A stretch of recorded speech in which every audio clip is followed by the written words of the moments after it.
A lot of times the abortion debate feels like it's just this endless cycle of disagreement. We're all talking past each other. We have nothing in common and we're never going to get anywhere. I don't know if we're ever going to get anywhere, but we do have quite a bit in common, actually. What I'm about to list might not apply to like the most hardcore activists on either side of the debate, but I think for everyday people thinking about this issue, the stuff I'm about to list should be easy common ground. Also, this list got really long, so I'm just going to call this part one. 1. We want people considering abortion to have informed consent. If a woman is seeking abortion, we want her to understand how this decision is going to be contextualized in her life, to the best that you can extrapolate general information to a specific person. Does she understand the fetal development for how far along she is? What might happen if she doesn't get an abortion and continues the pregnancy? What kind of financial repercussions, relational repercussions, that kind of thing.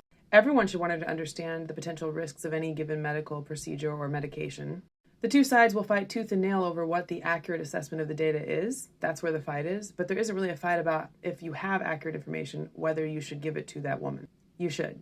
Number 2, we want people to be educated about sex. The two sides might argue over what kind of sexual decisions you would want to encourage a population to make, but there isn't a lot of argument over whether you want them to know how sex works, how our bodies work, how contraception works, all of those things. Yes, you want people to correctly understand how all of that works. Number 3, better resources for women who feel pressured to abort. This includes resources for financial issues, medical issues, abusive situations, discrimination in the workplace or at school, childcare problems, whatever it is. Nobody on either side of this debate should be comfortable with a woman getting an abortion specifically because she feels she doesn't have a choice. And if she had better resources, this wouldn't be the choice she was making. Number 4, fighting ableism in the medical community.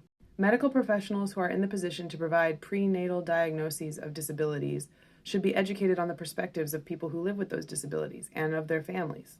These medical professionals should be trained to give diagnoses in an objective and unbiased way, which includes not only going over the challenges of a given disability, but also connecting people to resources and education about that disability. Number 5, developing perinatal hospice programs. Abortion due to fatal fetal anomaly is a difficult issue.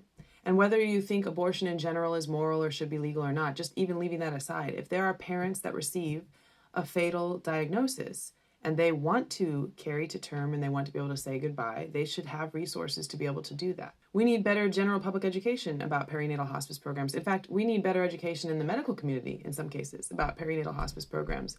And ideally, it would be the case that whichever medical professional is providing a fatal diagnosis lets the parents know about perinatal hospice programs in the same appointment. Maybe they don't want to use those programs, but they should know about the option right away. Number 6, resources for people struggling emotionally or psychologically after an abortion. Maybe they're struggling because of the abortion. Maybe they're struggling because of something else the abortion brought up for them. It doesn't really matter. If they need emotional health support, if they need psychiatric support, something like that, that should be available. And it should be available for people coming from a variety of walks of life.